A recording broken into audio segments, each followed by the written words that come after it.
So the agenda for today is the following. In just a few minutes,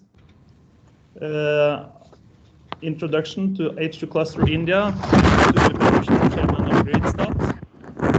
Then statement from the Norwegian government, Ms. Tina Bru, Minister of Petroleum and Energy from Norway. Followed by a statement from Norway's ambassador to India, Your Excellency Hans Jakob Frydenlund, ambassador of Norway to India. And after that, a statement from India's ambassador to Norway, Your Excellency Dr. D. Bala Bhaskar, ambassador of India to Norway. And then experience from business opportunities in India. Mrs. Ann Ollestad, Senior Advisor, MFA, also former Ambassador and General Consul to India. Then we'll have an introduction of Norwegian Business Association of India, NBAI, Mrs. Christine Anvik-Leach, Chairman of NBAI, CEO of Jotun India. Then we'll have a presentation of the partners in the H2Cluster India, where we will have individual presentations by partners lasting 3 to 5 minutes, and where Karen Landmark, PhD, will be the moderator. And finally, we will have some closing remarks by Mr. Sture Pedersen, Chairman of Greenstat, who will round up. So then I'm pleased to start off by introducing Mr. Sture Pedersen, Chairman of Greenstat Hydrogen India, who will present the introduction to H2Cluster. Welcome, Sture Pedersen.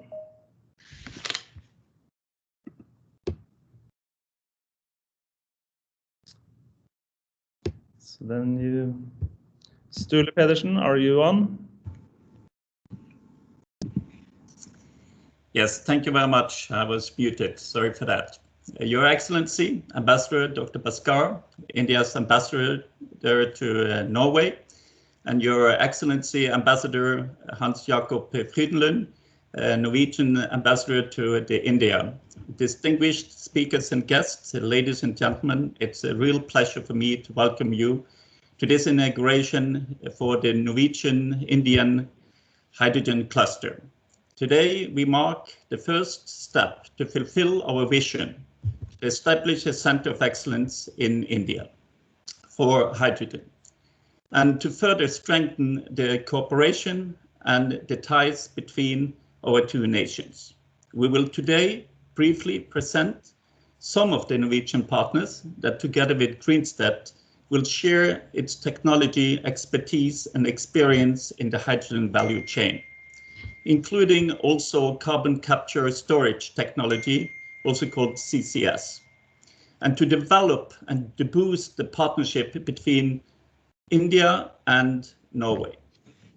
Together with all the stakeholders gathered today, we aim to develop and set up a center of excellence in hydrogen in India to accelerate the transition from fossil to renewable, with green hydrogen as a key component in the energy mix. I certainly believe that India and Norway are a great fit, and we will complement each other in a way that can make a great difference in the clean energy market. Norway have almost 100 years of history in producing hydrogen, and Norwegian companies and research institutes has been a global frontrunner in developing state-of-art technology and expertise in the green hydrogen value chain. Norway is, as we all know, a small country with small markets. So we need to develop outstanding technology and expertise to be able to compete in and survive in the global market. India is a country with one of the fastest growing economies in the world, with a vast need for more energy to secure growth and provide affordable energy, and also to improve quality of life for its population. This is a huge challenge by itself, but even more challenging with the devastating impact that climate change has for India's population and the economy. An alignment between India companies and Norwegian Indian hydrogen cluster will be a powerful alliance that will make it possible to scale up the transition, which also will create new jobs and opportunities in the green and the renewable sector. I'm quite confident that we together can develop a strong leadership in green hydrogen and in the global renewable energy market. Energy is, as we all know, fundamental to the economic development of a society, and ensuring energy sufficiency is critical in the security, independence, and the well-being of any nation. A center of excellence in hydrogen will be instrumental in building capabilities that can contribute in accelerating the shift from fossil to renewable energy. This is an initiative for a collaboration among all the stakeholders, including government, industry, research institutions, universities, and also the public, driven by a common vision to provide affordable, clean energy. The objective for this Center of Excellence in India is to build a world-leading knowledge center. The main activities of this center will be to share the new and the existing expertise and experience, to also assist and facilitate for partners to improve and develop a new cost-efficient technology and materials, to reduce the cost, to initiate and coordinate pilot and demo projects among the stakeholders, and of course support our partners in new energy projects and investments in India. Everyone here today share a vision and a goal to develop sustainable renewable energy solutions, and share a common belief, I think, that we can achieve this faster and to a lower cost and even with better quality together than what we can do by ourselves. We need cooperation to be able to scale up this transition and to fulfill our vision to achieve the global target of zero emission by 2050. And we need to act now. We have no time to lose. So thank you for your attention.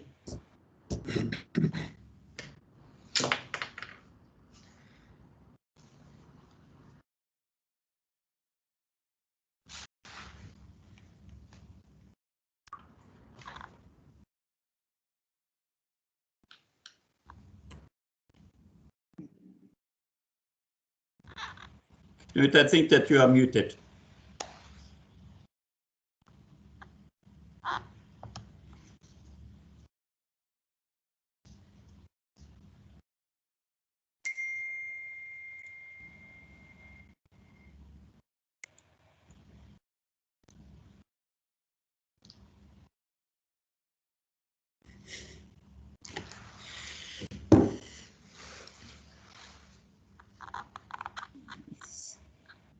It seems that we have some technical problems, so then I would do the introduction to the next speaker, Norway's ambassador to India, Hans Jakob Frydenlund. Please. The word is yours. Thank you, Sturle. And I have a small problem because I'm referring to actually what we were supposed to hear from the minister, but and also I was supposed also to thank her first, dear Minister of Petroleum and Energy, Mrs. Tina Bru, dear Ambassador, His Excellency Dr. Bale Bashkar, dear Chairwoman of NBA, Mrs. Christine Anvik-Leach, dear Chairman Greenstat Hydrogen India, Mrs. Sturle Pedersen, ladies and gentlemen. It is a pleasure for me to be here at the inauguration of the Norwegian Indian Hydrogen Cluster. I would like to congratulate the initiative of being able to pull together such a remarkable group of actors in the field of hydrogen. In this time of global warming, we have no time to lose in developing the alternatives to fossil fuel. We all agree that the economy that rebound out of the restrictions of the corona pandemic should be greener and more circular. Hydrogen has rapidly shown itself as an important alternative to fossil fuel. Norway has a long-standing position in production and use of hydrogen. Here I was supposed then to refer to the minister. because the Norwegian Prime Minister has just launched an initiative to make hydrogen an important and viable alternative to fossil fuel in Norway. It is an important step for us as an energy-producing country to shift from fossil, and I will not say to, but will back to renewable energy. And as Norwegian ambassador, I am charged with achieving the objectives of the Norwegian government's India strategy, which means to increase the cooperation between India and Norway. The strategy was launched almost 2 years ago, prior to the visit of Prime Minister Solberg to India in January 2019. The strategy points to the fact that India is one of the world's largest markets for renewable energy. It's the third largest producer and consumer of energy as such, and is assumed to be for a long time the fastest growing energy market in the world. But India has substantial carbon emissions linked to the extensive use of coal in electricity production and from emissions from the transport sector. India is experiencing increasing extreme weather, one of the fallouts of global warming. The strategy highlights the potential for Norwegian research institutions and for Norwegian industry to help India achieve its objectives when it comes to green and renewable energy. And my good friend and colleague and neighbor, His Excellency Dr. Balabaskar, is a clear witness to the receptiveness on the Indian side. He had been appointed ambassador to Norway for long before he invited me to discuss the issue of Norwegian-Indian cooperation on hydrogen. The establishment of the Norway-India hydrogen cluster is one important way of helping achieving the twin objectives of developing renewable energy and further cooperation between Norway and India. The cluster creates a focal point where industry, research institutions and government can join forces to develop the full potential of hydrogen as a source of clean energy. This is no small task that the actors has taken upon them. The potential is great, and there is a number of issues that have to be resolved on the way. And we cannot but cheer on the cluster on their way to providing the answer to these questions and challenges, and then increase in the use of hydrogen in Norway and India. Thank you very much.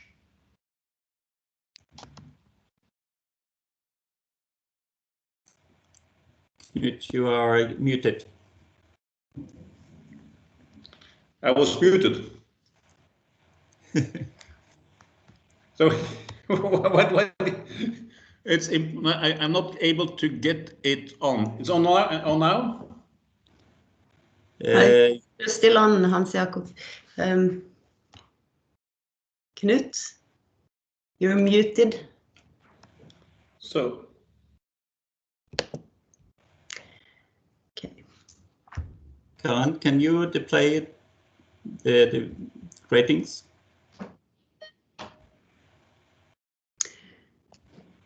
Well, let's try.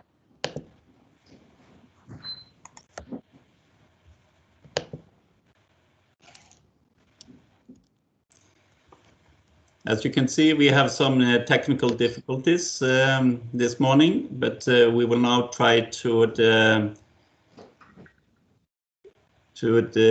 play the video gratings from the minister.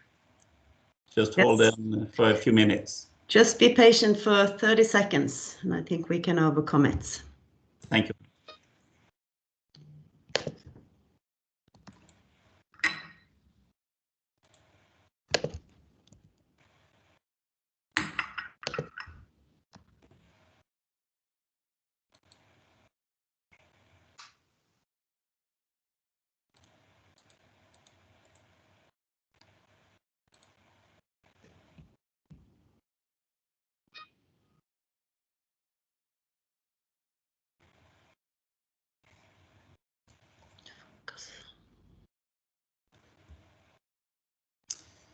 Okay, then I think due to the time limits that we have, we will work on the video from the Minister of Oil and Energy, Her Excellency Tina Bru, and we'll come back to that later.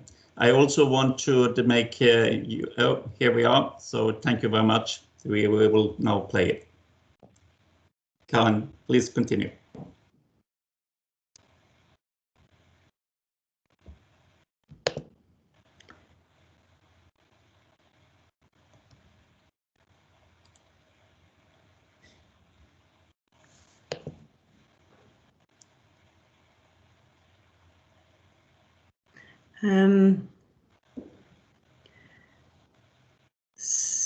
I think it's Knut. There it is.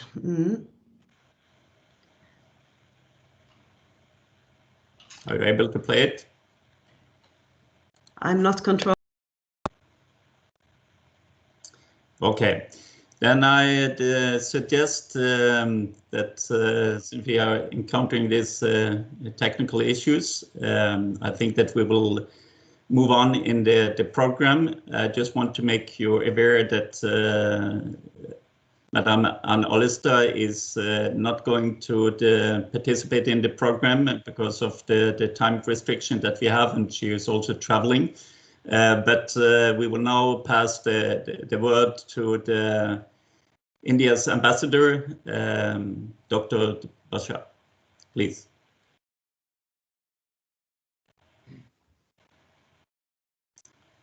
Dr. Bala Bhaskar, the word is yours.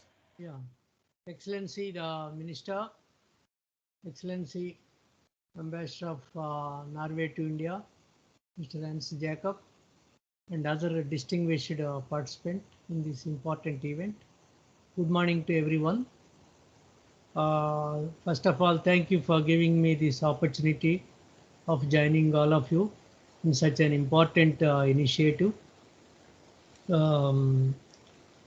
Already India-Norway relations are characterized by innovation and high technology niche areas. And I feel that this initiative is very, very important milestone in that direction. So I appreciate all the members of the cluster who took this initiative. I'm happy that the minister was able to make it, and then His Excellency the Ambassador of Norway to India. You know, India has been always in the forefront of promoting renewable energy. Way back in 2008, we launched the Indian Solar Mission, National Solar Mission. Then after that, we have also launched a wind mission. Now, we have recently, in 2003, we have also launched a National Hydrogen Energy Mission. But despite all these initiatives, I think our, as Ambassador Hans Jacob mentioned, that we have huge challenges as a developing country, as a big country. We have to go for a high growth rate economic activity. So in the process, while we have launched these initiatives, neither India nor the world are not able to come up with all these technologies which are cheaper to the non-renewable energies. I think this is a big challenge and major impediment in taking all our missions forward. We have been receiving proposals for in different energy sources, in the windmills, in solar panels, even in hydrogen. But these missions, these technologies are not able to compete with the existing energy resources in terms of cost. And we cannot, as a developing country, we cannot afford to ignore this factor. So while all of us are very, very keen that to promote renewable energy, but at the same time, we should be conscious about the factor of cost, and also there are other challenges. There are challenges of storage, the challenges of supply chain, the challenges of safety. So all these issues are to be addressed in a very comprehensive and integrated manner.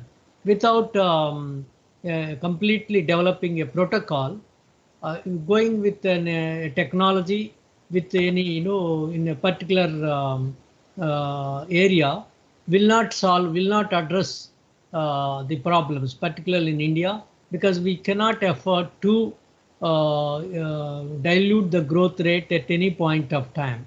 Any introduction of new technology should only speed up our growth, economic growth, but should not stall the economic growth.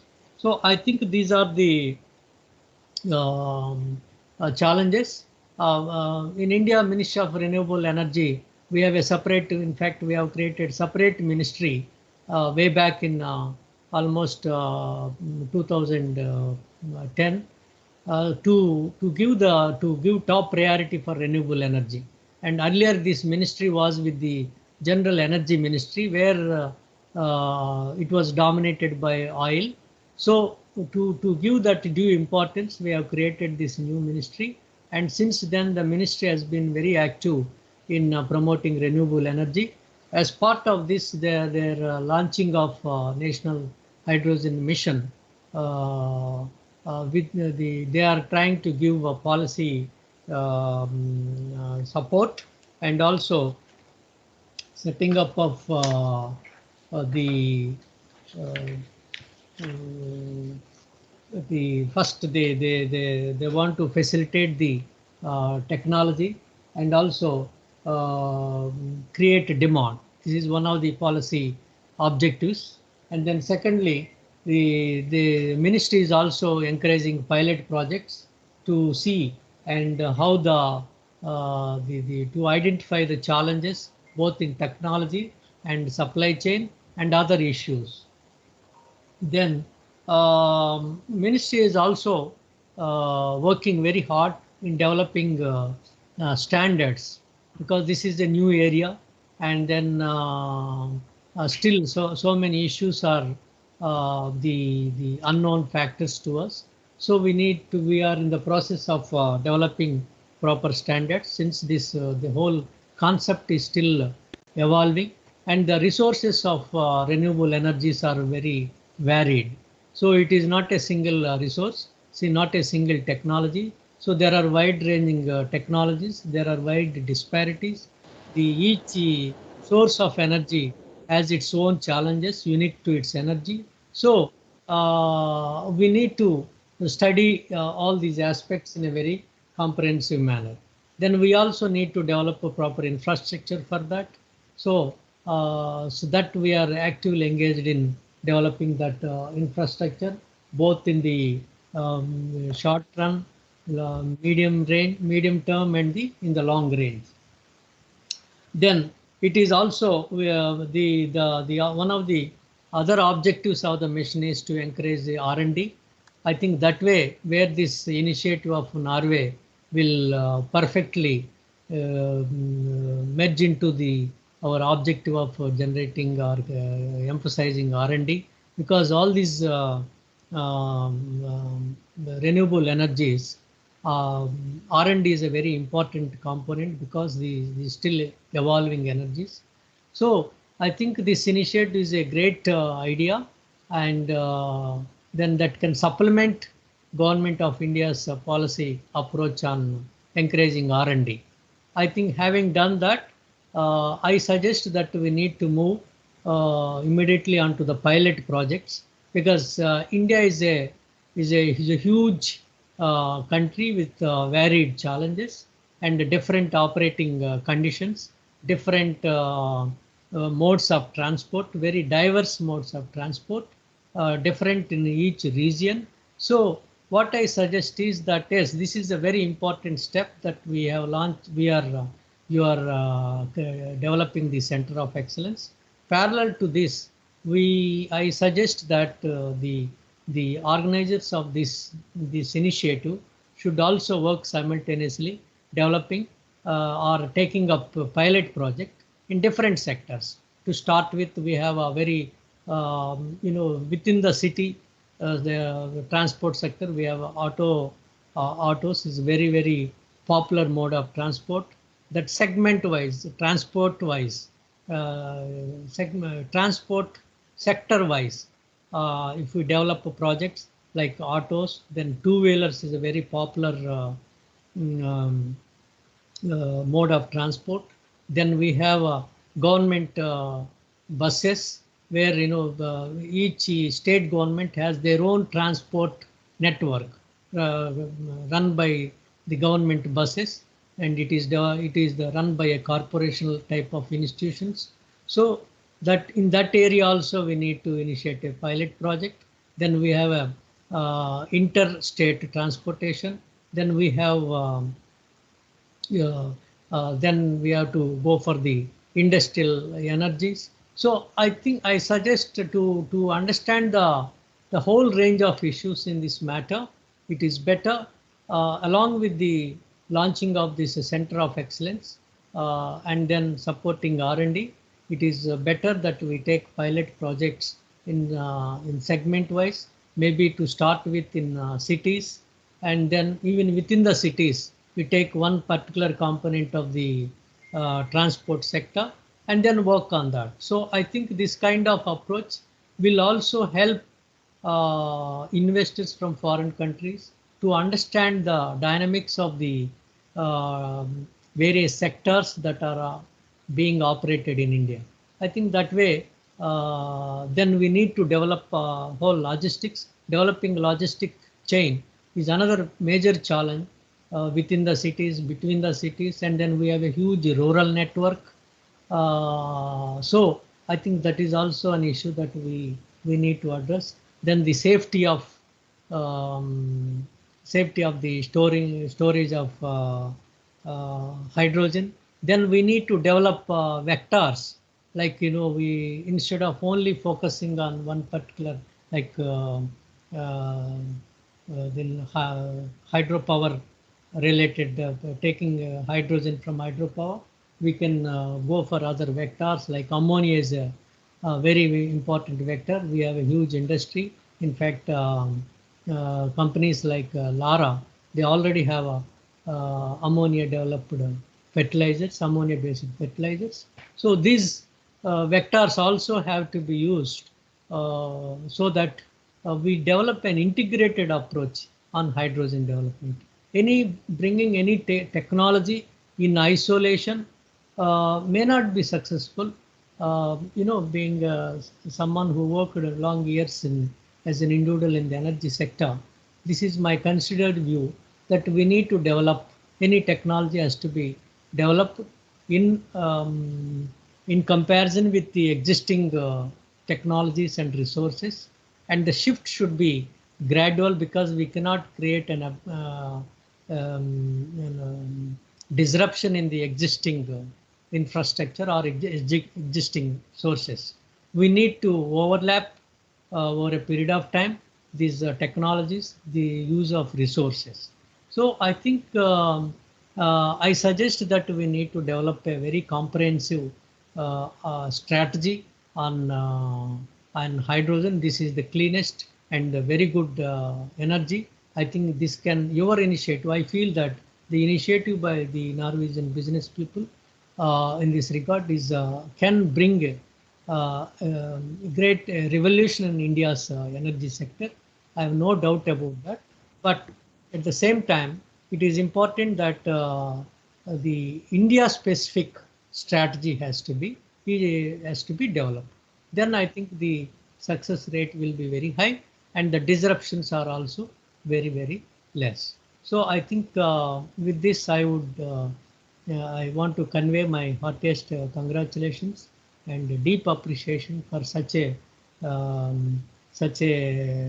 noble initiative, I would say, because this is we are seeing how the challenges that we are facing in the environmental sector, and we need to go for sustainable development. There is no alternative for this.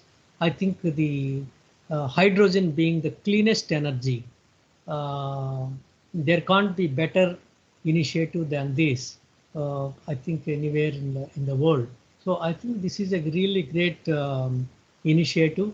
I wish good luck to all of them, and I will be very happy to work closely in promoting this technology in India. I'll be very happy to coordinate with my ministries and other agencies. Also, if necessary, other city governments, state governments. So wherever you want to launch a private project, I will be with you throughout, because this is an important initiative that can bring real the revolution in India's energy sector. So with this, I once again thank all of you for giving me this opportunity. Thank you very much. Okay, thank you very much, Your Excellency, Dr. B. Bala Bhaskar, Ambassador of India to Norway. And I would like to apologize both to you and to Your Excellency Hans Jakob Frydenlund for the change in the program so suddenly. But now let's see if we can hear what Tina Bru has to say, Minister of Petroleum and Energy. So let's see if we can go.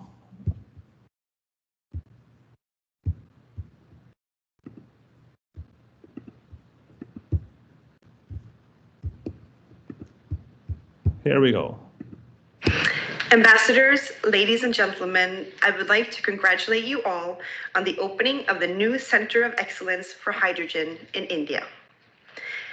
The timing is perfect. There is a strong interest for hydrogen in Norway, in India, and in the world. Hydrogen is really a buzzword of current energy discussions. And why?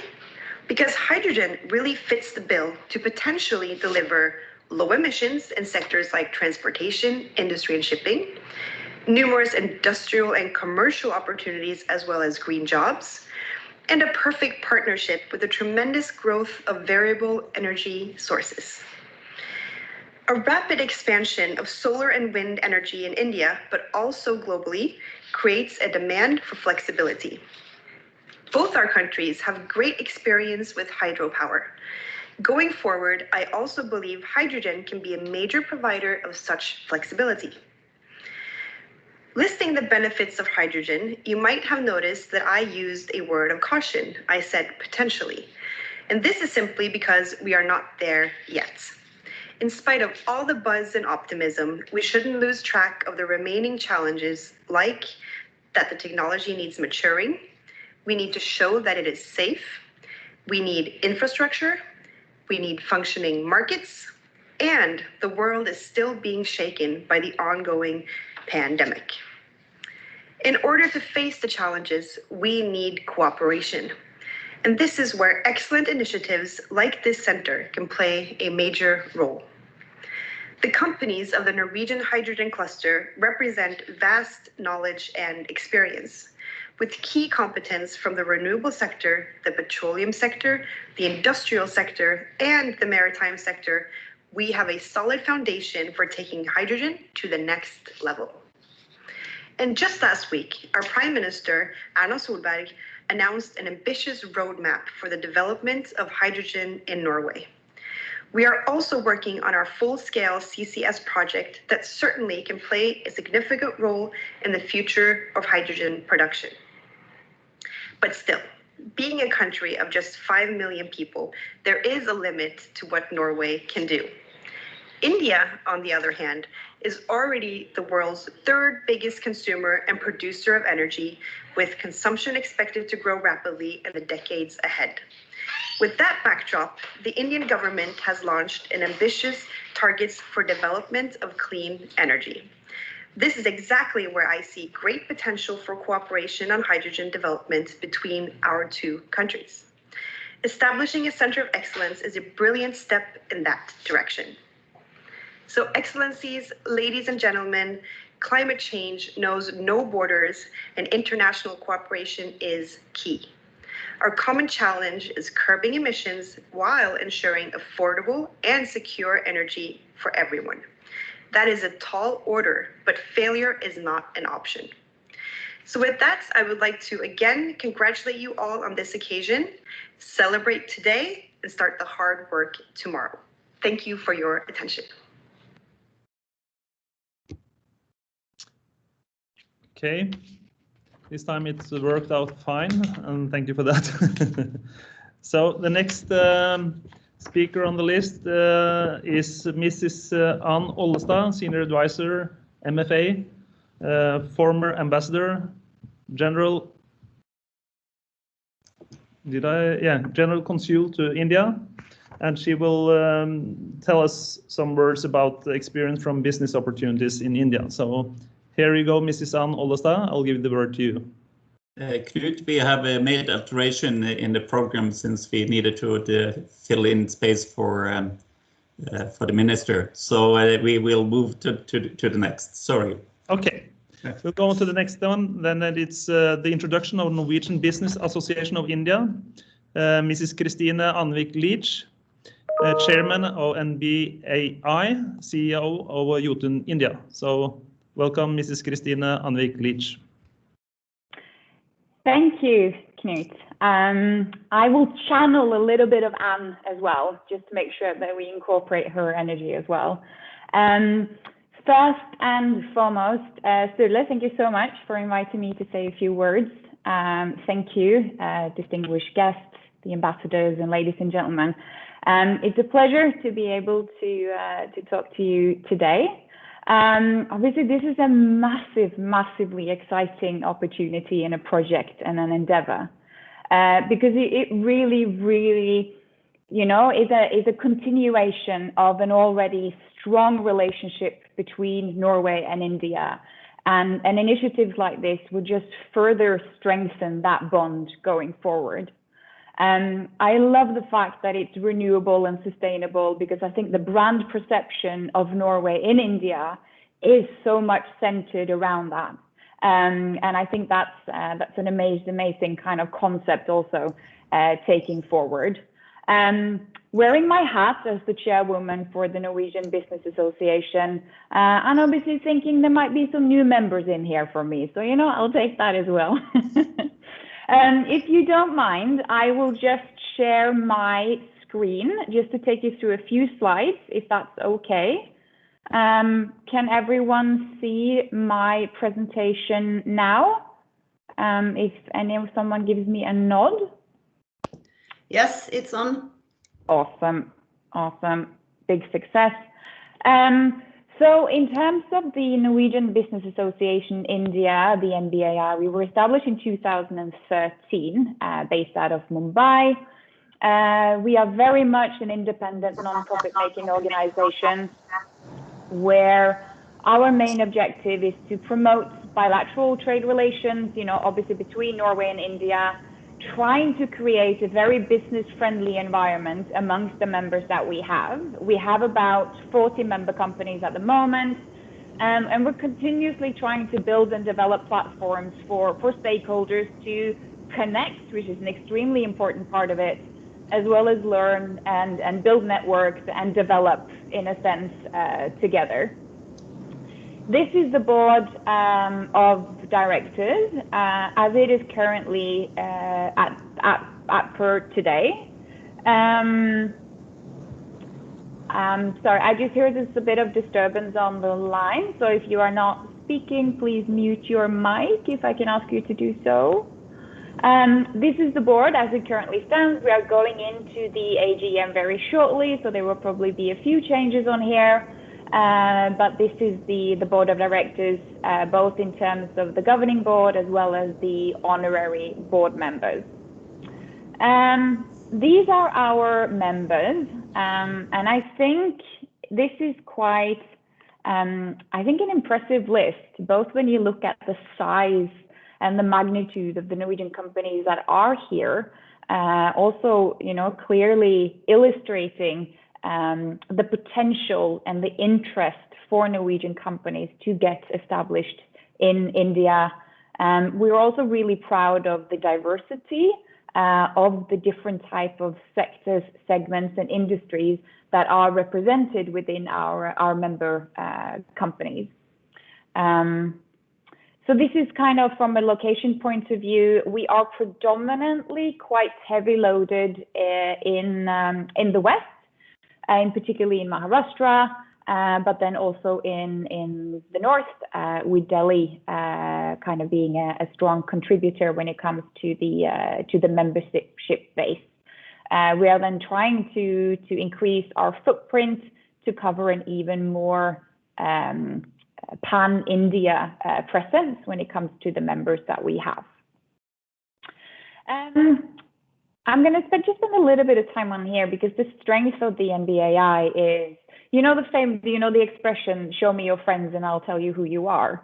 And I think this is kind of the strength of the NBAI, is that we have a very strong connection and teamwork with Team Norway, both with the embassy, with the consulate, with Innovation Norway, and really have a strong kind of support network that we are trying to utilize to the best of our abilities to support our members. Again, we have a very strong connection teamwork with the other Nordic business chambers, the Swedish, the Finnish, and looking at, creating activities and interesting networking opportunities and possibilities through the Nordic business chambers as well. But also an extremely important part are our own members. We see it in particularly on the India side, where we have strong business leaders that are heading the Norwegian companies here that have a vast amount of experience in terms of running a business in India.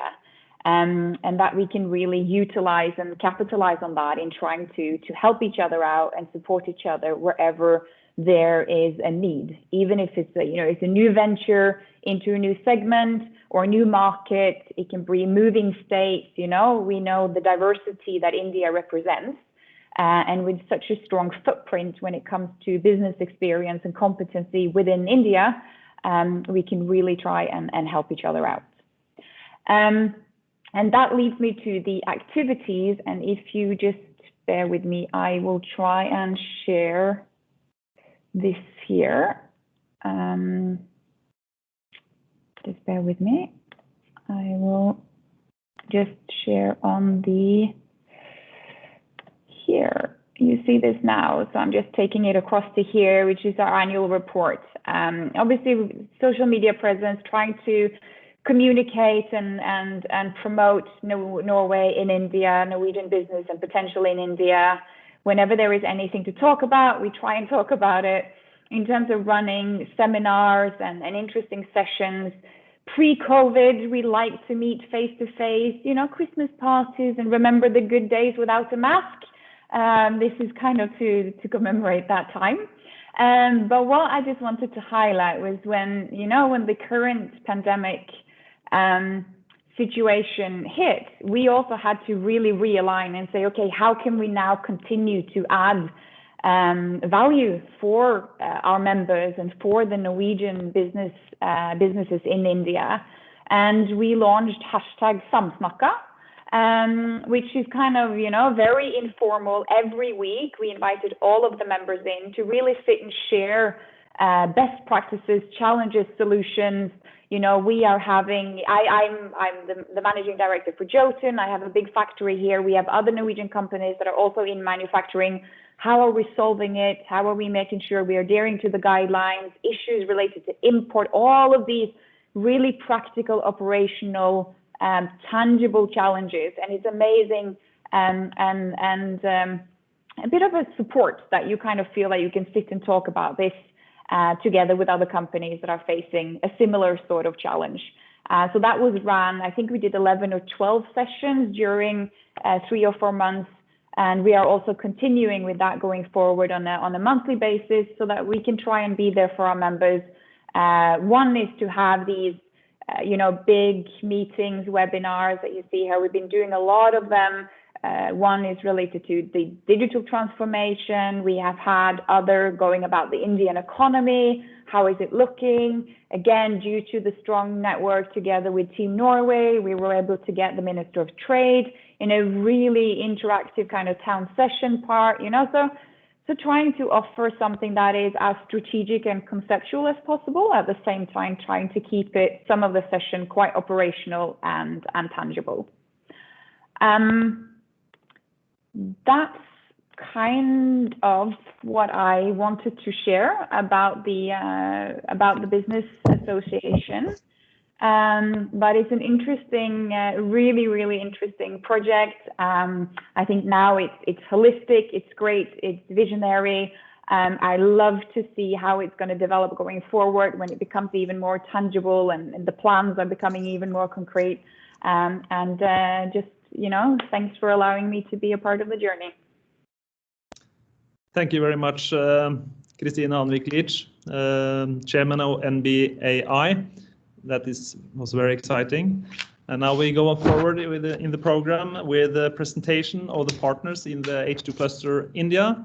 And I will give the word to moderator Mrs. Karin Landmark, who will take the partners through their presentations. So, Karin Landmark, I'll give the word to you. Thank you. Thank you. Can you hear me? Can everybody hear me? Yes, good. Thank you for nodding, Vegard. So, distinguished guests, this is really nice. And although digitalization is great, it comes with some small challenges, as do, I guess, real life. My name is Karin Landmark. I work as Manager for Business Development in Greenstat. And I have the honor of presenting just a flavor, maybe, of the competence and technology of some of the companies now teaming up in this project. We have gathered all the presentations in one presentation, which means that when I give the word to each one of you, you also have to give me a signal to change slide. So we'll just have to see how this works, and we all have to just be very gentle and patient, I think. So I'll give me a second and we'll get the presentation up.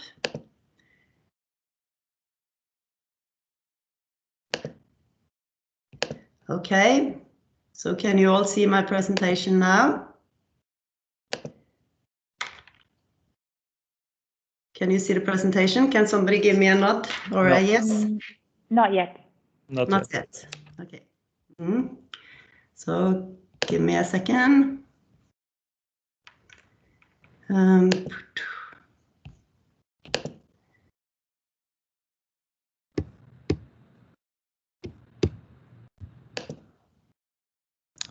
So this is my son, you probably see. What about now? Fortunately, we are a few minutes ahead of our... Okay, so then we can... We'll make this happen.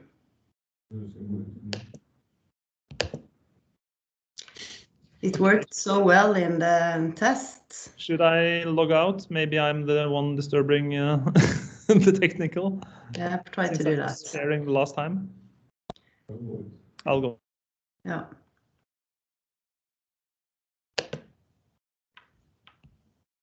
Okay.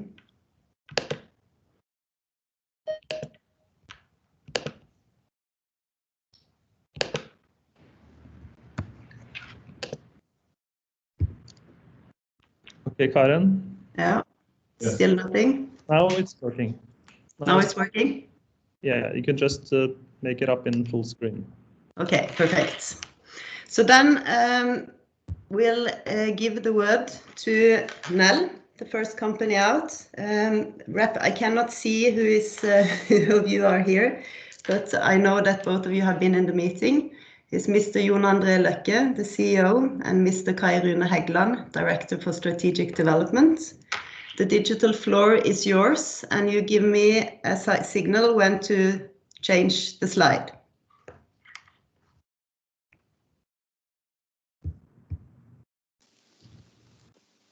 Okay, Karin, Kai here. Not sure if Jon André is on. He had to leave, so I'll take the presentation. Thank you. Your Excellencies, distinguished guests, ladies and gentlemen, and I apology on behalf of our CEO that has been part of the meeting, but needed to attend some urgent matters, so I apologize for that. Please go on, Karin. So just want to show a picture that really shows some of the 90 year of historical inheritance on green hydrogen technology in Norway. There's a big plant here. You see the picture of bigger than consuming 150 megawatt producing hydrogens from water electrolysis. Nel built on this in heritage with leading technology, safety guidelines, R&D clusters, and specialists covering the whole value chain as we go forward. Please go on. Nel is today a pure play hydrogen technology listed on the Norwegian Oslo Stock Exchange market. We have manufacturing facilities in Norway, Denmark, and US. I'll cover that afterwards. One of the world's largest producer of electrolyzers, more than 3,500 units delivered the history, and within 80 more plus countries during the last 90 years that we are attending. Leading manufacturer in hydrogen, both in the electrolysis alkaline PEM technology and also the fuel station technology as is. Please. The three locations, manufacturing capacities, we have one in Wallingford in US, produces the PEM electrolyzers. As you see that over 2,700 systems delivered through the years, and production capacity of over 40 megawatts per year. In Norway, there's two facilities in just a 1.5 hours drive from the capital, Oslo, Notodden and Porsgrunn, Herøya. The above picture is from Notodden, where we have our one of our head offices and also R&D facilities. And the picture in the bottom there in the middle is in Porsgrunn, Herøya, where we have the production facility of coming up of 360 megawatt alkaline electrodes capacity each year that is being installed as we speak. You also see that we have delivered over 800 systems through the years. And then we have the downstream fueling stations that are manufactured in Herning in Denmark. As you see the picture on the right-hand side, where we have a production capacity of 300 fueling stations per year. So delighted to be part of this cluster here, and hope we can grow our business in both countries as we go forward. Thank you. Thank you so much, Kai Rune and Nel. Next one out is Hexagon with Mr. Håvard Stave, the Technical Sales Manager Maritime. The digital floor is yours. Thank you, Karen. Is it okay? Can you hear me? Yes, we can hear you. Thank you. Your Excellencies, your dignitaries and distinguished guests, thank you for inviting me to present shortly on Hexagon. A few words about Hexagon Composites, which is now listed in the Oslo Stock Exchange in Norway. It's about 3.5 billion NOK in revenue. We are today about 1,000 employees worldwide. Next slide, please. And we are now focusing even more on what is called Hexagon Purus, or will be called Hexagon Purus also as a new spin-off to become from Hexagon, as we have heard over the last few weeks now. There was a private placement for additional spin-off from Hexagon to purely focus on the hydrogen area. We have a big business and in various areas and various industries, ranging from mobile, automotives. And my focus is now recently switching more into the maritime sector to support and establish the usage for compressed hydrogen gas, similarly as for heavy-duty automotive and railway into the maritime sector, especially for high-speed crafts, workboats, and ships that run on fit purposes and established capacities. Next slide, please.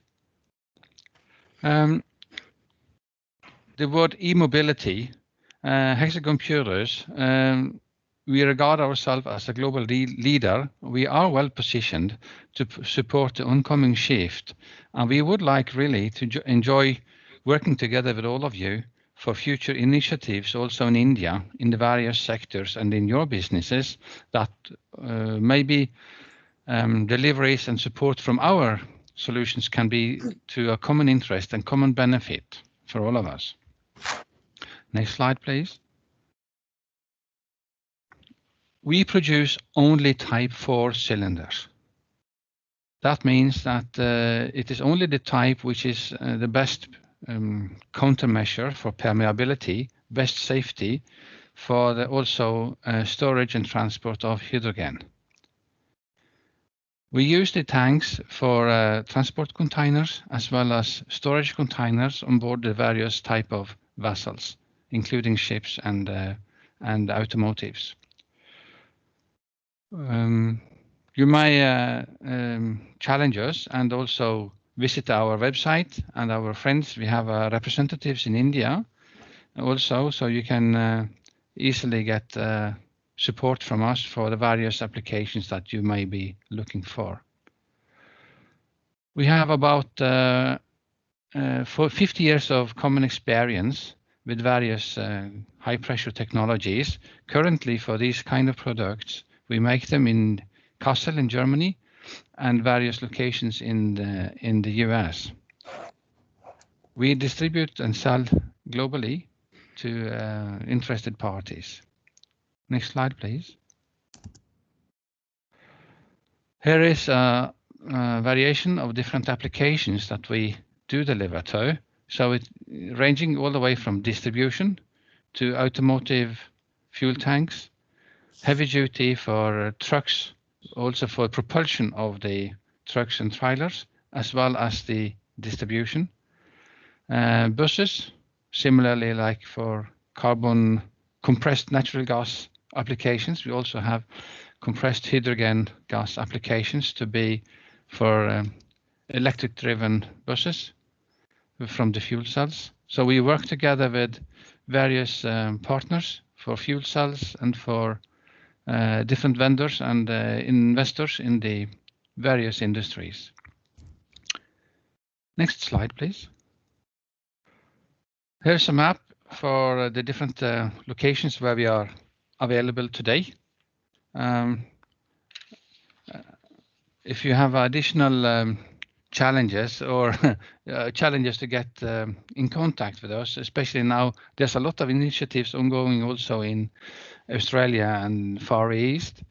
I guess that from Singapore, our representatives in Singapore and India will try to support you as much as possible. And also from Korea and China, there are a lot of initiatives coming up. So looking forward to this hydrogen cluster in India, we welcome you all and thank you for inviting us and hope that we are able to support your business when we are called upon. Good luck and please take contact if you would like to have more discussion with us. Thank you. Thank you so much, Mr. Håvard Stave and Hexagon. The next one out is Brødrene Aa with Mr. Endre Gimmestad, Deputy CEO. The digital floor is yours. Thank you very much, Your Excellencies, distinguished speakers and guests, ladies and gentlemen. And thank you to Sturla and his team for the work on creating the H2Cluster India and for organizing and setting up this meeting. My name is Lars Gimmestad and I serve as Deputy CEO in Brødrene Aa. It's an honor to represent Brødrene Aa in this matter. Brødrene Aa is, well, the name of the company is, besides being a long line of syllables pronounced in a very quickly manner, it means the brothers Aa, for those of you that are English speaking. The Brødrene is a shipbuilder located on the west coast of Norway. We have been a pioneer in building vessels for over 70 years, and certainly a pioneer in composite materials, building the first DNV classed glass fiber composite vessel in the 1970s. From 2002, we have only produced carbon fiber vessels, and we have now delivered 65 vessels to date. The picture you see in front of you now is one of our recent vessels entering the Nærøy Fjord, which is a UNESCO World Heritage Fjord on the west coast. This vessel is an all-electric zero-emission vessel from our seaside design. And we have built 3 vessels of this type so far, 1 hybrid electric and 2 fully electric vessels. Next slide, please. Brødrene is a company that has experienced a rapid growth in recent years. The number of employees and turnover has doubled in 3 years. We are highly a multicultural company, and we operate on multiple sites. We have our head office and 2 yards here in Norway. We have 1 partner yard in the US, and in the recent year we have also expanded to China, which has also opened the market for us to the Chinese market. We have delivered 9 vessels to the Pearl River Delta area, where we also have a sister yard. First and foremost, we are producing high-speed passenger vessel, but we also have the seaside and the sightseeing concepts, and we also have producing ambulance and search and rescue vessels. Like I mentioned, carbon fiber is our building material, and this is also where we find our major competitive advantage.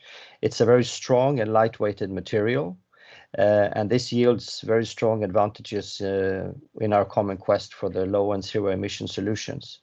Lightweighted materials means lower energy consumption, and this is both cost effective in itself, but at the same time it's an important enabler for zero emission energy solutions and powertrains. Next slide, please.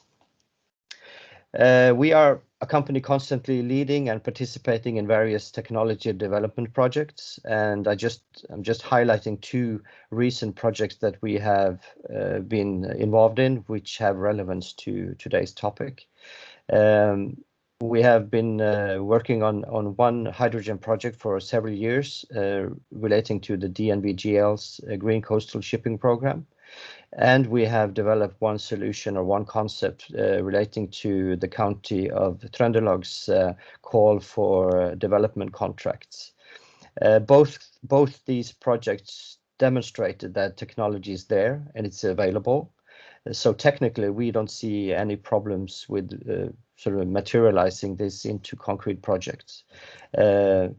The major task ahead is basically the cost and many of the points that the minister addressed in her speech, and also the regulations, the rules and regulations regarding safety when you apply hydrogen on vessels.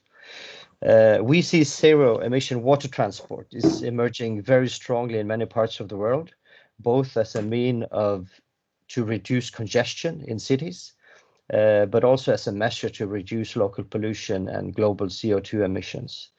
So we very much look forward to the journey ahead and the possibilities that we hope will emerge from this cluster. And I just want to thank you for letting us be part of this, and we are ready to build. Thank you. Thank you so much, Lars Endre Gimmestad and Brødrene Aa. The next one out is Umeå, represented by Mr. Eivind Hamre, the CEO. The digital floor is yours, Mr. Hamre. Thank you, Karen. Dear all, Umeå Advanced Composites is a small-sized Norwegian company located in the city of Kristiansand. We are belonging to a larger privately owned group called the Umeå Group, also a Norwegian company. Next, please. We have a very simple mission. our mission is to be the cost-leading solution for storage and distribution of compressed energy gases. And we are talking about applications within hydrogen, biogas or biomethane, if you like, and natural gas, CNG. We are addressing, or this technology is addressing the cost challenge in the total overall hydrogen value chain. And the possible result of using and introducing this technology is to achieve a saving in the range of 10% of the overall delivered cost of hydrogen. That's the possibility in this technology. Next, please. We have a history with primarily the same generic technology since 2008, where we started to deliver these products into deep water and ultra deep water drilling applications, drilling rigs. These are today all over the world, working in all climatic zones and have accumulated quite a mileage. And as such are a good demonstrator and validators of these technologies, which are now then taken into the hydrogen gases and hydrogen markets. We have over the years delivered to biogas applications in Scandinavia. We have been delivering for maritime dual fuel applications, like the ferry you can see on the mid right of the picture. And this is today our main business, and hydrogen is taking a bigger and bigger portion of the overall business. Next, please. A gas containment system or module for transport and stationary storage is basically about packing as much storage capacity as possible within a given envelope that is either determined by weight or by volume. We are achieving our benefits through a combination of materials, very high productivity, and scale.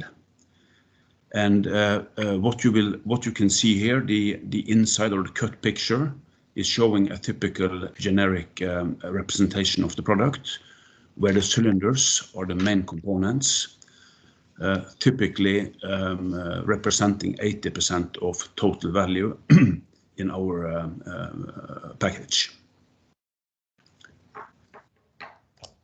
Next, please. These are our current customers. We typically have a domain or main market in Scandinavia, but we are also starting to get penetration in Asia and in other markets. And since the hydrogen energy or hydrogen business for mobility is relatively young on, let's say, a commercial scale, it will be very interesting to follow this development further. We are in the kind of starting blocks of something. We don't know where it will head, but we are trying to take our position to be cost leading within distribution of hydrogen or hydrocarbon compressed as our main business. Thank you. Thank you so much, Mr. Eivind Hamre from UMO Advanced Composites. I got the name right in the end. Thank you.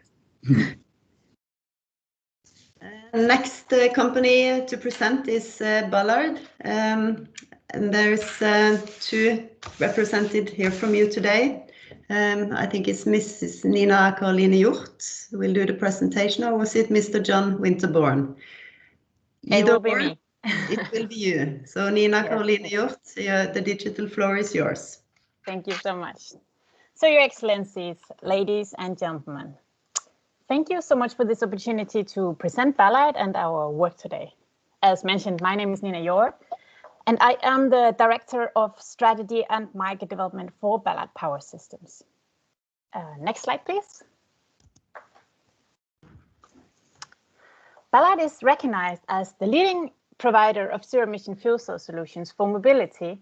And as you see here, our vision is to deliver fuel cell power for a sustainable planet. Next slide, please. So we are a public listed global company with around more than 900 employees today. We are headquartered in Burnaby in Canada, but I'm actually working out of our European headquarters in Denmark, where we are approximately 80 employees today. And as you can see on the map here, we do have several offices around the world. And just recently, we also established our Norwegian Fuel Cell Center of Excellence in Norway, where my colleague John Winterborn, who is also in this meeting, is based. Next slide, please. So we have invested heavily into our core technology, the proton exchange membrane fuel cell technology. And our fuel cell products are developed based on more than 40 years of experience, out of which the last more or less 20 years have been highly focusing on the motive markets, and especially the heavy-duty motive markets. And to name a few numbers, we have deployed today more than 2,000 trucks around the world, 570 buses, and we are active in more than 5 ship projects and 4 train projects globally. And our fuel cell products are developed hand in hand with our customers within these target markets to withstand their industry's needs, the requirements, and the standards. Next slide, please. So at Ballard, we are vertically integrated developers throughout the fuel cell value chain. And as you can see, we supply fuel cells at different levels of integrations, from components at stack level, at module level, up to complete fuel cell system level for stationary systems. We can deliver fuel cells at different power output levels, ranging from 400 watts to megawatt sizes, really depending on the requirements for the specific applications. And fuel cells are especially well suited for the zero-emission heavy-duty vehicle segment due to the many benefits of the technology. It provides longer range, it provides short refueling time, route flexibility, and it has a much higher power density when you compare it to, for example, batteries.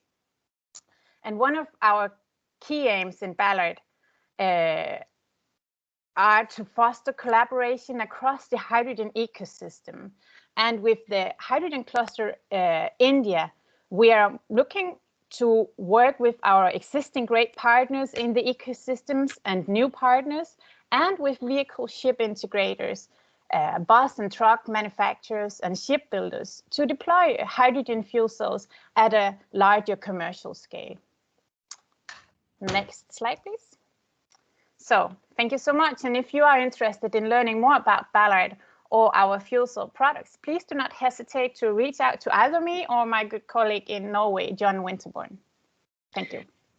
Thank you so much, Nina, Caroline Hjort, and Ballard. Next speaker is Mr. Vegard Frihammer, the CEO of Greenstat. The digital floor is yours, Vegard. Thank you, Karen.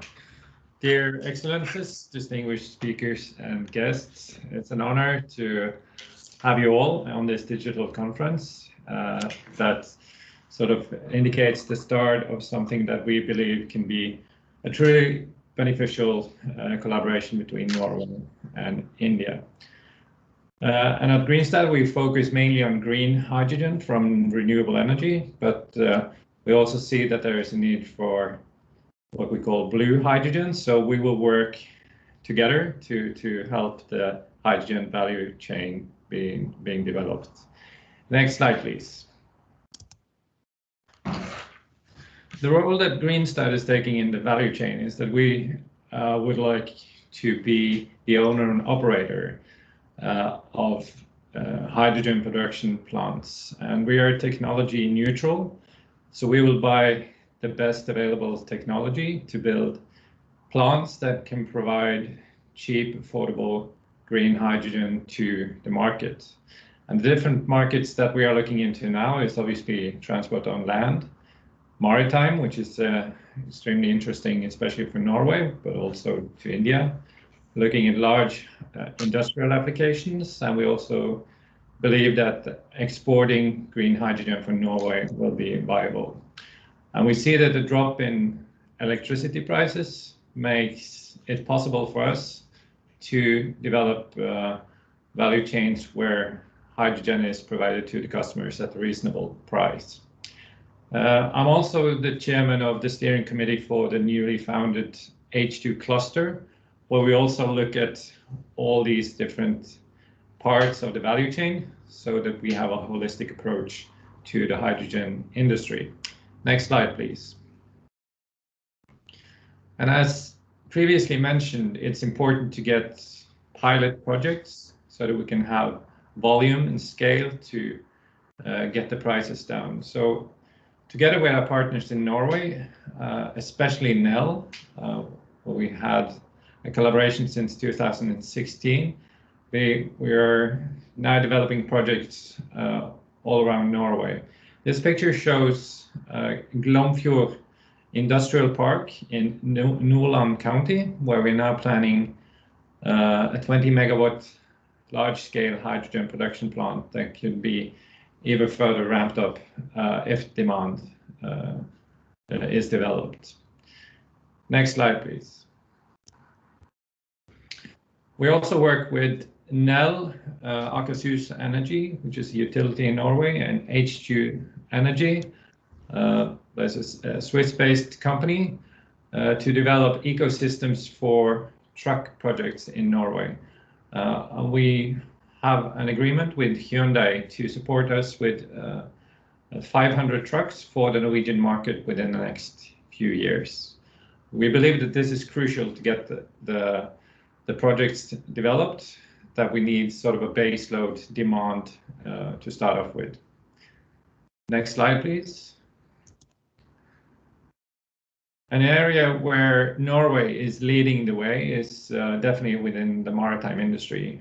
This is the concept of the first hydrogen ferry that will be in operation early 2021. It's a pilot project where the national road authorities have used the tender process to develop a value chain for liquid hydrogen used on a relatively small ferry connection, but that is only done to prove concept so that it can be applied on bigger ferries later on. Next slide, please. So we're now waiting for a tender that is expected to be out now on a connection called the Vestfjorden Ferries. And if that is dedicated to become a hydrogen tender, it will require 10 tons per day of liquid hydrogen. Hopefully could be supplied by our plant in Glomfjord, where we also have a collaboration agreement with Air Liquide that will handle the liquefaction part of it. And there are other ferry connections that will come along if the first pilot projects are successful. So next slide, please. So for us at Greenstat, what we are trying to do is to develop sort of a platform for companies both in Norway, partners in Norway and in India, and that we can work together on a center of excellence based in India to make green and also blue hydrogen projects happen, so that we can together establish hydrogen as an energy carrier that can reduce the carbon emissions both in India, in Norway, and the rest of the world eventually. So next and last slide, please. So thank you. That was all for me today. Thank you so much, Mr. Vegard Frihammer from Greenstat. And the next speaker out is Mr. Bernd Scheie, the CEO of Prototech. The digital floor is yours. Thank you, Karen, and dear Your Excellencies, distinguished guests, and yes, my name is Karen said, Bernd Scheie. I represent Prototech, CMR Prototech, and today I will just share with you very few slides, very much focused on our hydrogen-related activities. Next slide, please. Prototech, in short, we have a long history working with energy systems. We are part of what was previously known as Christian Michelsen Research, now Norwegian Research Center. And we do a lot of prototyping, as mentioned also by the Indian ambassador. Our focus over the last few years has been very much towards space. We have a long history there, and taking technology from space to the ocean space, from space to the 7 seas. So a lot of what we do is fuel cell related. And in my next, what can you see? I just wanted to share, maybe down to the right, you see the first folder of the company when it was established as a separate entity in 1988. With the space shuttle and the ROV for the subsea. We're still very much working on prototyping for space, hardware, and also for the subsea segment. Next slide, please. We have, I think that was 2 slides. There you go. We have been working with fuel cells and energy systems for the last 25 to 30 years. And on this slide, I'm just giving you some examples. We develop from the very basis solid oxide fuel cell systems, modules, and stack towers, and so forth. And we've been working also with PEM, of course, and high temperature PEM. So down to the left, the first major system, which was actually this first high temperature solid oxide fuel cell system in the world, was developed in 91 to 97 together with Statoil, today Equinor. Later on, up to the right, you can see a small passenger vessel which we had running on hydrogen and batteries in 2009-2010 in the harbor of Bergen. Later on, we've developed different modules in different sizes. The one here is running on biogas, and down to the right, you see some of the stuff we do for space, actually lightweight fuel cells and electrolyzers with applications within satellites and also exploration. So the next slide is just some of the ongoing activities. To the left, you have the lunar fuel cell. The lunar night survival is actually the Heracles mission of ESA, where we need to have energy and heat to survive the lunar night. The lunar night is actually 14 days, and it's extremely cold up there. So we are developing that, the energy storage system, and our subcontractors in this case is Airbus and Air Liquide. This is very much a high-profile project. We also have in the center, you see the key up CC is clean, highly efficient offshore power with carbon capture. So this is an LNG-based fuel cell system where we actually run high temperature fuel cells and we combine this with integrated CO2 capture. So this is very much then focused on offshore and maritime applications. And a couple of also very high-profile projects we're working on now is up to the right. This is the ship FC, where we are developing 2 megawatt ammonia solid oxide fuel cell module for Eidsvik Viking Energy. This is then funded and it's a project with many partners, but Equinor, Yara, Eidsvik are of course important together with Wärtsilä, both the gas solution side and also on the distribution side. To the right, we also do a lot of R&D and we have advisory roles towards the typical traditional PEM projects, as the NORLED liquid hydrogen ferry, and also we have Free Coast project. So we're working with many of the partners already introduced here today. And we also have some other interesting concepts towards fish farming, zero emission, and so it's all related to the technologies that we do. It's all clean tech, and we see many opportunities to apply this to the cluster and cooperation towards India. So thank you. Thank you so much, Mr. Bernt Skeie from Prototech. The next speaker is Mr. Fredrik Årskog. He's the Business Development Manager, Hydrogen Technology for IFE. The floor is yours, Fredrik. Thank you. So IFE is the Institute for Energy Technology. Next slide, please. So we are an independent research foundation.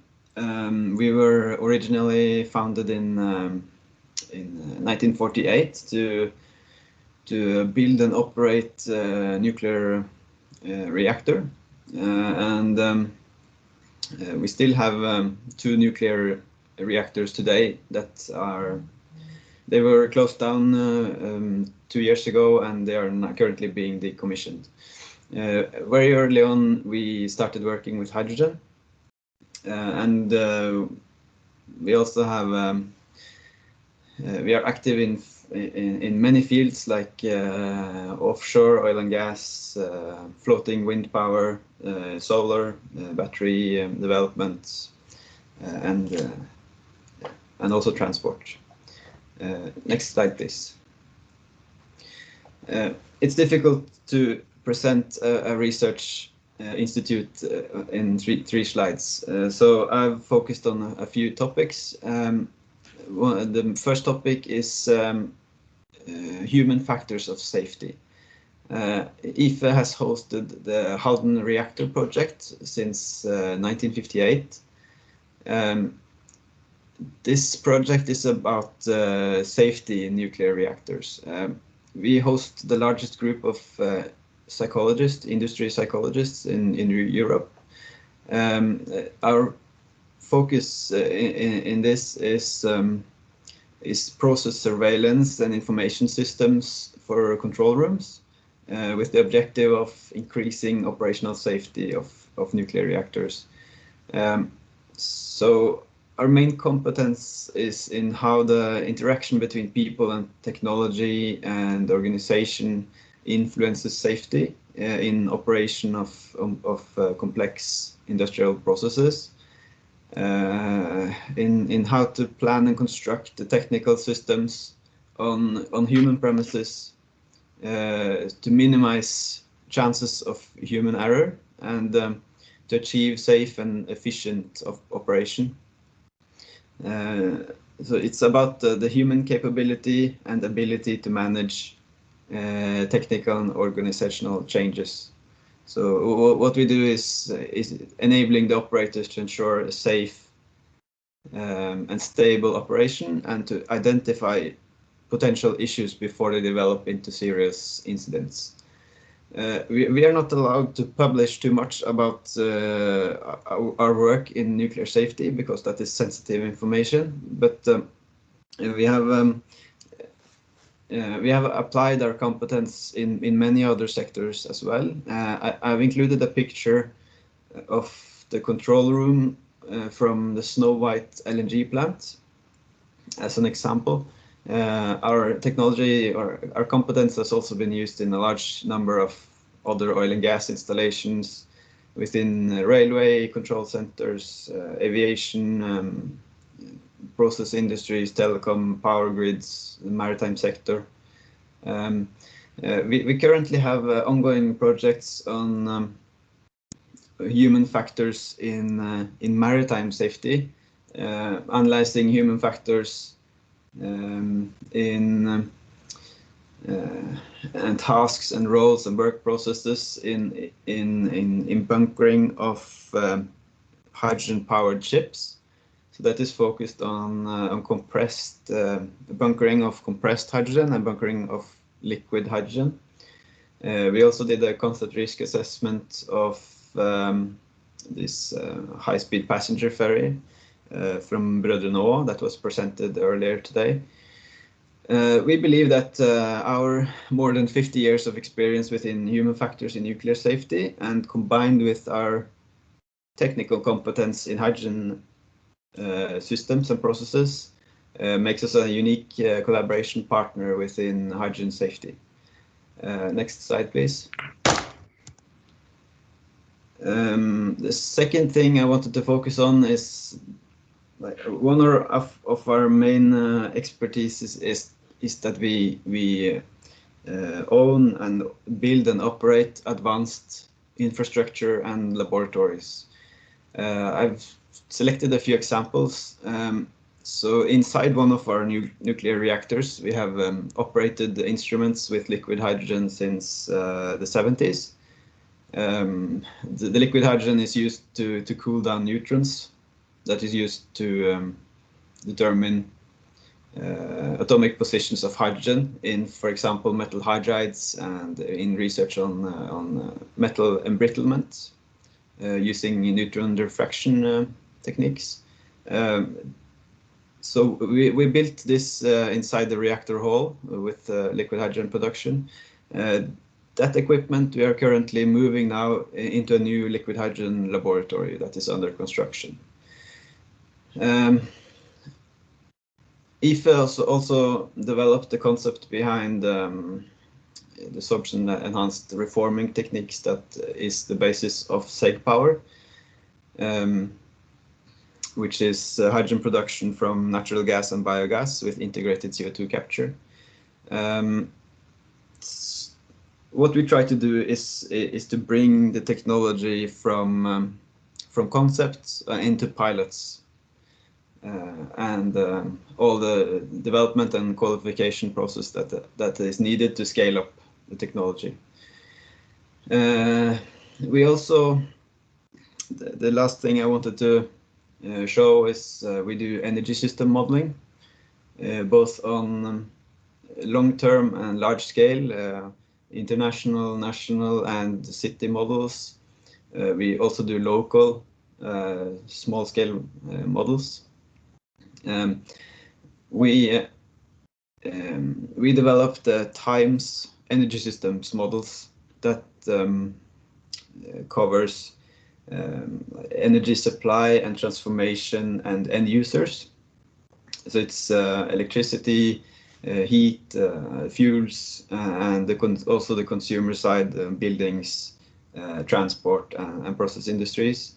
I want to mention that we are operating agent for the International Energy Agency task of modeling hydrogen technologies in these times models. And times is energy system models that is used by the International Energy Agency.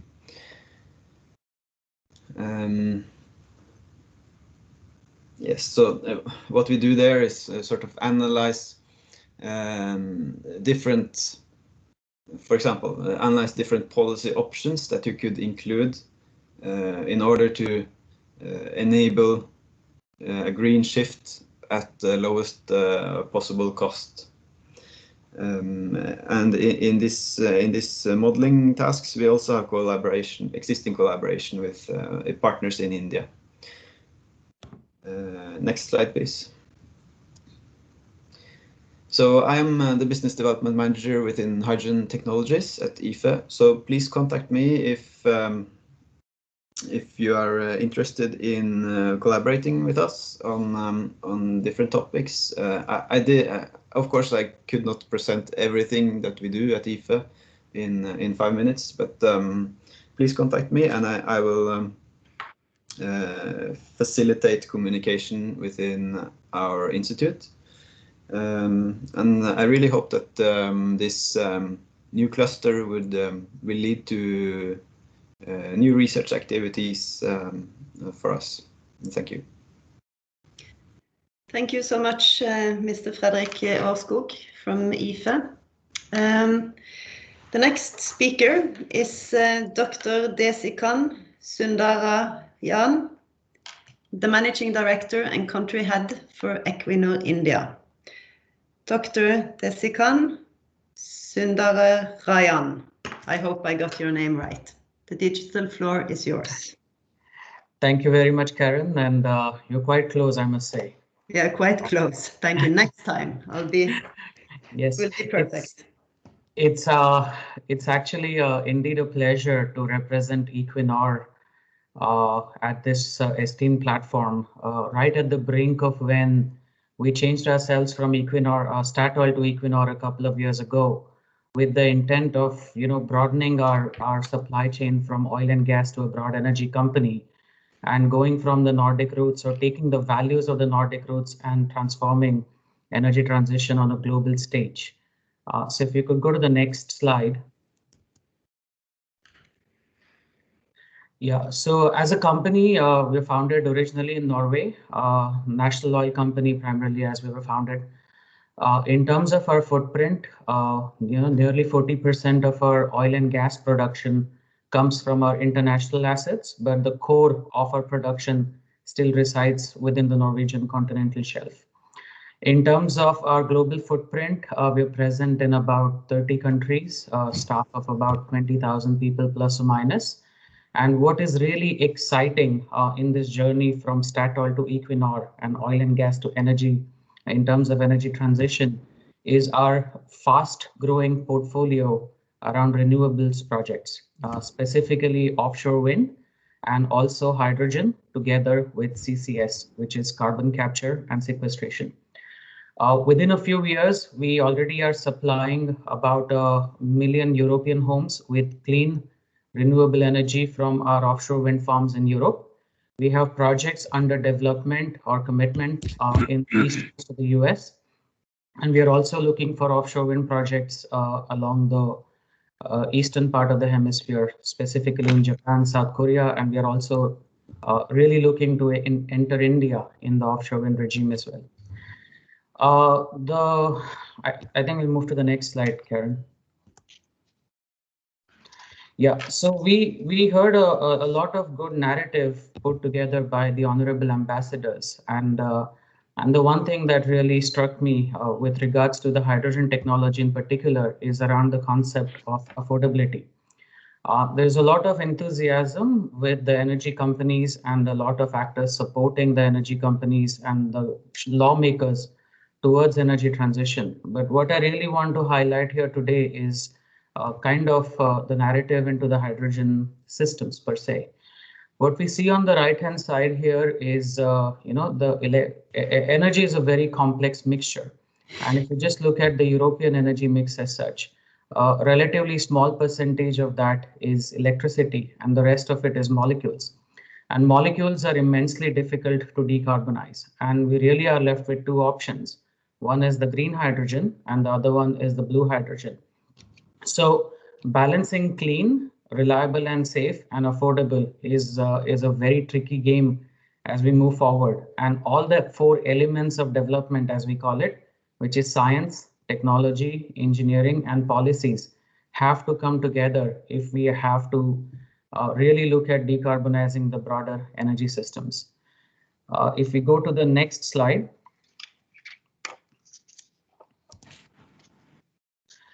Equinor as a company has a very long legacy of CCS, which is carbon capture and sequestration. We have been working on hydrogen and CCS technology for about 20 plus years, I would say. In terms of CCS, we believe that carbon capture and sequestration is an extremely important enabling technology for commercializing the blue hydrogen value chain. And the blue hydrogen value chain, in our view, is extremely important till we actually work on the cost shift of the green hydrogen to happen. So in a way, blue hydrogen is the step one enabler in our view when green hydrogen transition cost point of view will take a little bit more time per se. So this is a suite of some of the initiatives that Equinor is involved in. The one initiative in particular I want to highlight is the Northern Lights project. Which is an extremely important project in our view. This project is focused more or less to be developed like an open source network for transportation and storage of hydrogen, CO2 along the NCS. And the potential of this is, the first phase potential is about 1.5 million tons of CO2 sequestered every year. So it's huge. And we believe that once and if this project really becomes successful, we will actually start seeing the transition of gas into clean gas, which is essentially blue hydrogen.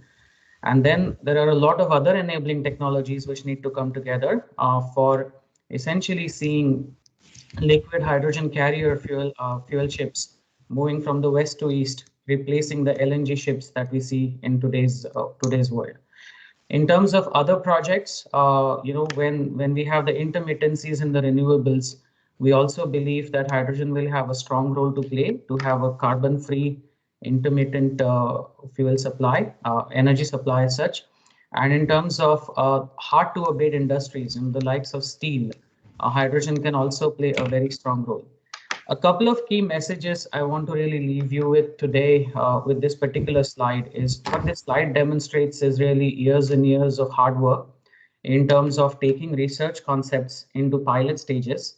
But it's not possible without a broader collaboration, the kind of which we're trying to establish here today.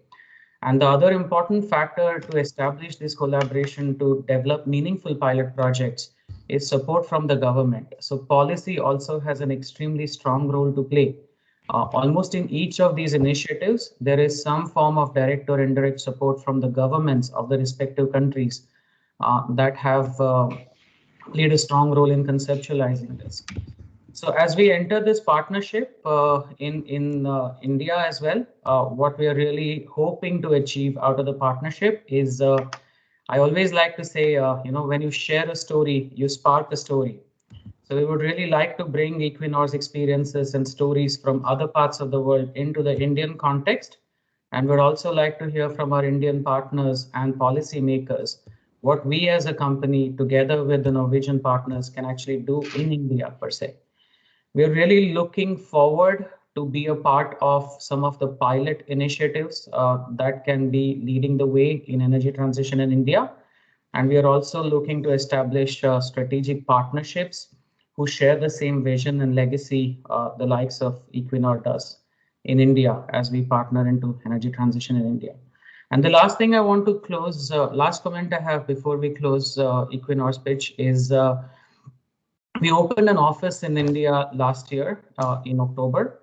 And really one of the strong reasons for Equinor to enter the Indian marketplace, echoing what the ambassador and the minister said here earlier, is India, in our view, has an extremely critical role in the next 10 years, because the choice of energy system that India will choose will really, in a way, make or break the possibility of climate change and energy transition. So it's a market that is very big, and the democracy that the assortment of the Indian energy systems offer, the likes that which Honorable Ambassador here mentioned today, really gives us an opportunity to test and try different business models, different technologies. So it's a market which is extremely important for the world to look at and be an active part of for the next 10 years. Thank you very much for inviting Equinor, and we really wish this center our very best and are looking forward to play a very active role in moving this thing forward. Thank you so much, Dr. Desikan Sundara Rajan, for this positive outlook, and thank you. The last of the companies presenting today is Mrs. Åse By, the Business Manager of Stationary Applications from PowerCells. And Åse, the digital floor is yours, but you are going to show a film, so which means I will try to leave the screen with you. Åse, are you there? Here we go. I'm here. Okay, very good. So you can try to welcome, Åse. You can try to now share the screen, or you wanted to say a few things before you do that? Yes, please. Just a couple of words. My name is Åse By, and I'm representing PowerCell, which is a listed Swedish company with a global presence. We are developing and manufacturing PEM fuel cells and systems, stacks and systems that are recyclable, high density, to make it a possibility to go zero emission and move forward into this industry. I would like to say also that partnerships and collaborations is key to us, which is because, which is a part of being in this excellence center. We are very, very happy to be here. I will try to put up a film that we have here, just a part of showing what we are and what we can do also in India and elsewhere in the world. So just bear with me for a second here. Can you all see this square? Yes, it looks very good. Thank you. And of course, no sound. Yes.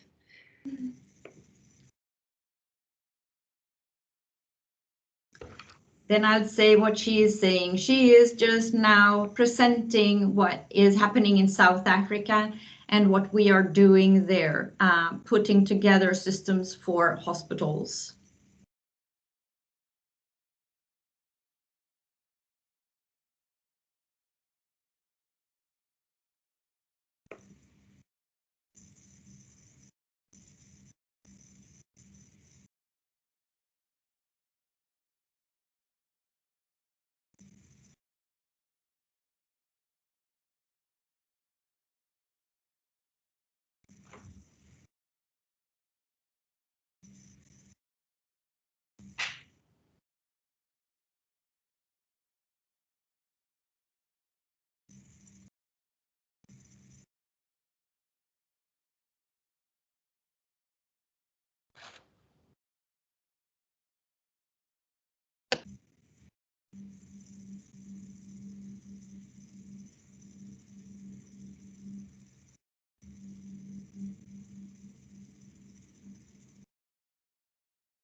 I'm so sorry for not having the word here and the sound on it, but instead of using time for that, I'd really like to stress and say that what we hope to do together with our friends and partners in Norway and in India as well is to collaborate and to see what we can do and to bring the technology and the knowledge that we have and can provide and already have been providing to several markets throughout the world, so we together can move forward. We hope to contribute also to build a part of the functioning, highly functioning value chains within the hydrogen and the fuel cell technology to move forward just as quickly as Mr. Desikan Sundaraya was showing here from Equinor. In 2026, having ambitious goals and really doing and making this happen as close as possible. So with this said, anyone who would like to meet me or see my colleagues somewhere, please just take the contacts through this Excellence Center. We will be there together with you. Thank you very much. Thank you so much, Mrs. Åseby, and I think the film worked well, even though there was no sound. This concludes the presentations from the companies present here today. There are more, some who couldn't attend today. And as I said to begin with, it's a small flavor of some of the competence and technology these companies can offer. So we're looking forward to hear more from you. But then I'll give the word back to Knut, I think. Yes. Yes. Thank you very much, Karen Landmark from Greenstat, and not the least, thank you very much for all the really exciting presentations from the variety of companies from Norway that have come together. Very excited to see the coming up future, and on behalf of H2Cluster in Norway, we feel very honored to be a part of the collaboration. And I'll give the word to Sturle Pedersen, the chairman of Greenstat, to give his closing remarks of this event. And so thank you for me, and here you go, Mrs. Sturle. Thank you very much, Knut. Just to correct you, I'm a chairman of Greenstat Hydrogen India.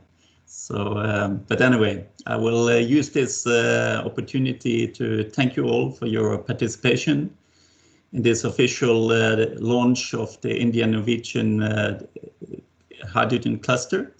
A special thanks to the Norwegian Minister of Oil and Energy, Her Excellency Tina Bru, who for her greetings today and encouragement for this center. And I'm also very grateful for the strong support and insight message from the Ambassador, Dr. Pascal, and also from Ambassador Hans-Jakob Frydenlund. We really appreciate the support and assistance to put this together, and we look forward to work very closely with them. I also want to thank the guest speakers, Madame Christine Anvik-Lesch in Nibai, who also give us a briefing about the support net in India that we can work together with as well to make us stronger.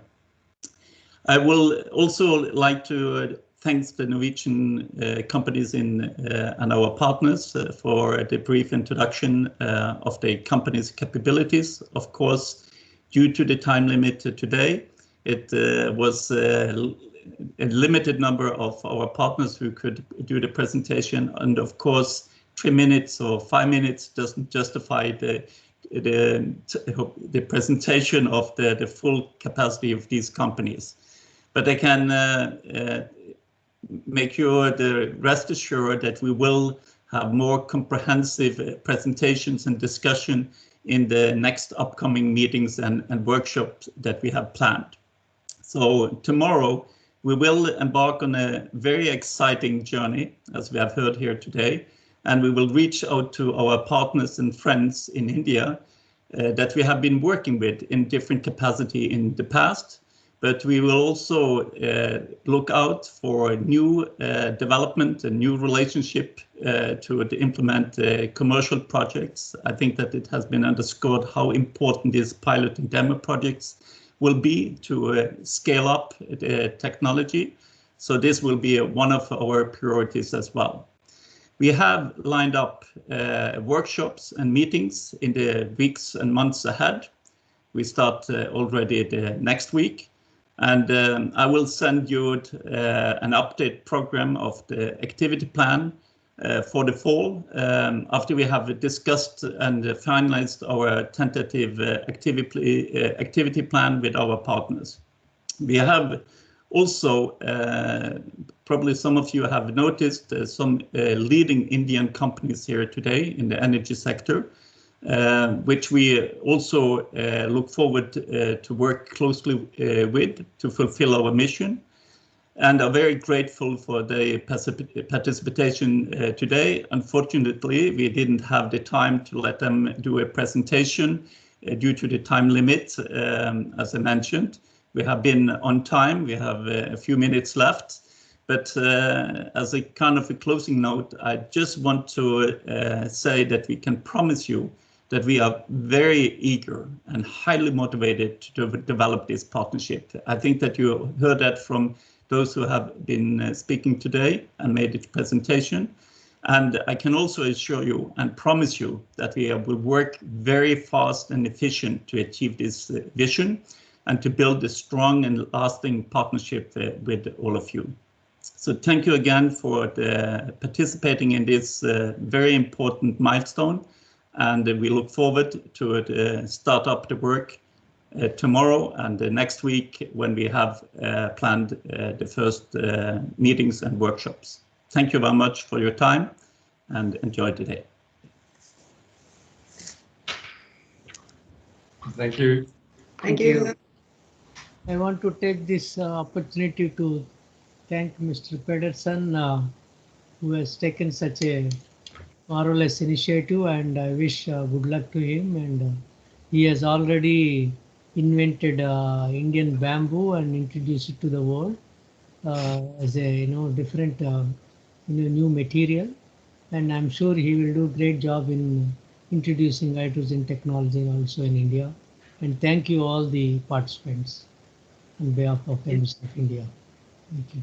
Thank you, Ambassador. Thank you.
Hei, hei. Da det vel en liten gruppe igjen her, ser jeg. Tenkte jeg bare skulle ta en sånn avsluttende som jeg tror vi tar og kobler på et møte, så får vi samlet. Sturla har sendt en ny innkalling, Knut. Vi kan gå på de andre. Gjør det. Ha det.